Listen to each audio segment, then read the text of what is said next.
بچوں کی نفسیاتی تربیت کا 8واں اصول یہ ہے کہ بچوں کے سامنے بچوں کی تعریف کی جائے، اور تعریف ایک ایسا کام ہے، ایک ایسی چیز ہے جو بچوں کی نفسیات پر بہت گہرا اثر ڈالتی ہے، اور بچوں کے ذہن و دماغ پر اس کا بڑا گہرا اثر پڑتا ہے۔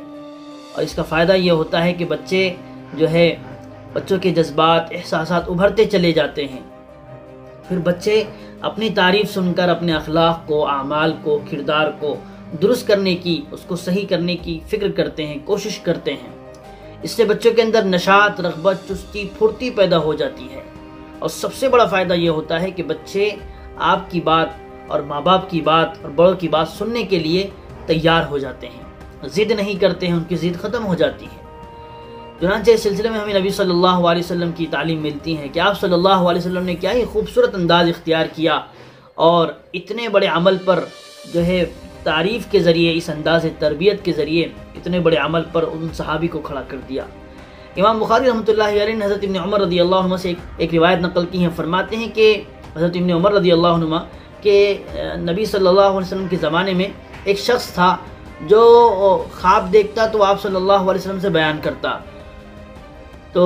ابن عمر رضی اللہ عنہ نے فرمایا کہ میں جوان لڑکا تھا، اور میں اس زمانے میں اللہ کے نبی صلی اللہ علیہ وسلم کے زمانے میں مسجد میں سویا کرتا تھا۔ چنانچہ مجھے بھی تمنا ہوئی کہ میں بھی خواب دیکھوں تو آپ صلی اللہ علیہ وسلم سے بیان کروں۔ چنانچہ وہ ایک رات سوئے تو انہوں نے ایک خواب دیکھا کہ 2 فرشتے آئے اور انہیں جہنم کی طرف لے گئے، اور انہوں نے دیکھا کہ جہنم آگ سے لپٹی ہوئی ہے، اور یہ بھی دیکھا کہ جہنم میں کچھ ایسے بھی لوگ ہیں جس کو وہ جانتے تھے۔ تو یہ منظر دیکھ کر انہوں نے اعوذ باللہ من النار یہ پڑھنا شروع کر دیا کہ اللہ اس آگ سے میں آپ کی پناہ چاہتا ہوں۔ پھر اس کے بعد ایک فرشتہ آیا اور مجھ سے کہا کہ تم گھبراؤ مت۔ پھر اس کے بعد ان کی نیند کھل گئی۔ تو انہوں نے اس خواب کو حضرت حفصہ رضی اللہ عنہ جو ام المومنین ہے وہ ان سے بیان کیا، اور حضرت حفصہ رضی اللہ تعالی عنہ نے حضرت رسول پاک صلی اللہ علیہ وسلم سے اس خواب کو بیان کر دیا۔ تو آپ صلی اللہ علیہ وسلم نے اس خواب کو سنا، اور اس کے بعد آپ صلی اللہ علیہ وسلم نے فرمایا کہ عبداللہ بہت اچھے انسان ہے، کاش کہ وہ رات نماز پڑھا کرے، یعنی تہجد کی نماز پڑھا کرے۔ تو فرماتے ہیں کہ حضرت عبداللہ رضی اللہ تعالیٰ عنہ یہ سننے کے بعد رات کو بہت کم سویا کرتے تھے اور نماز پڑھا کرتے تھے۔ تو دیکھا آپ نے کہ کیسے نبی صلی اللہ علیہ وسلم کی تعریف کا ان پر اثر ہوا کہ انہوں نے اتنا خوبصورت اور بڑا عمل کرنا شروع کر دیا، رات کو اٹھ کر نماز پڑھنا۔ اور اللہ کے نبی صلی اللہ علیہ وسلم جبکہ ایک امر پر، ایک چیز پر ان کو متنبع کیا جس سے وہ غافل تھے، رات کو سونا اور نماز کا نہ پڑھنا، لیکن انداز اتنا خوبصورت اختیار کیا کہ دل میں اتر گیا کہ کاش کہ رات کو نماز پڑھتے تو کیا خوب ہوتا۔ اسی طریقے سے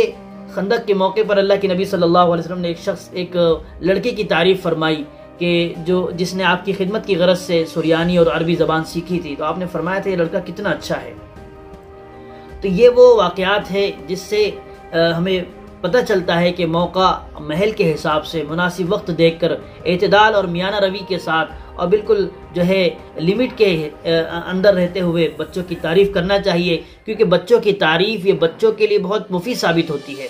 اور بچوں کے لیے کیا، اگر آپ خود دیکھیں کہ ایک بڑے آدمی کی بھی اگر تعریف کی جائے، اگر صحیح انداز میں تعریف کی جائے، تو وہ آپ کو چائے پلانے لگتا ہے، آپ کو کھانا کھلانے کی دعوت دیتا ہے، اور آپ کو گھومنے کی دعوت دیتا ہے، کیونکہ آپ نے اس کی تعریف کی۔ اسی لیے کہتے ہیں نا چنے کے جھاڑ پر مت چڑھاؤ، اسی لیے کہتے ہیں کہ بھائی زیادہ تعریف مت کرو، زیادہ تعریف کے پل مت باندھو۔ تو جب بڑوں کی ذہنوں پر اس کا اثر ہوتا ہے تو بچوں کے دماغ پر تو اور زیادہ گہرا اثر اس کا پڑتا ہے۔ اس لیے آپ ماں باپ کی ذمہ داری ہے کہ اگر آپ بچوں کے اندر نشاط پیدا کرنا چاہتے ہیں، رغبت پیدا کرنا چاہتے ہیں، اور بچوں کو ایکٹیو بنانا چاہتے ہیں، بچوں کو ان کے اخلاق سنوارنا چاہتے ہیں، ان کے کردار کو بنانا چاہتے ہیں، اور ان کو اچھا انسان بنانا چاہتے ہیں، تو پھر آپ کو یہ اصول اپنانا پڑے گا۔ یہ اصول جو ہمیں نبی صلی اللہ علیہ وسلم کی ذات سے ملا ہے، یہ اصول اپنائیں گے تو پھر ایسی صورت میں ہمارے بچے بھی بڑے اچھے کردار والے، اخلاق والے بن جائیں گے، اور معاشرے میں خوبصورت انسان اور بڑے اچھے انسان کی شکل میں معاشرے میں زندگی گزارنے والے بنیں گے، جس سے اور لوگ بھی متاثر ہوں گے، اور وہ بھی اپنے بچوں کے تعلق سے اس طریقے کی فکر کرنے والے بن جائیں گے۔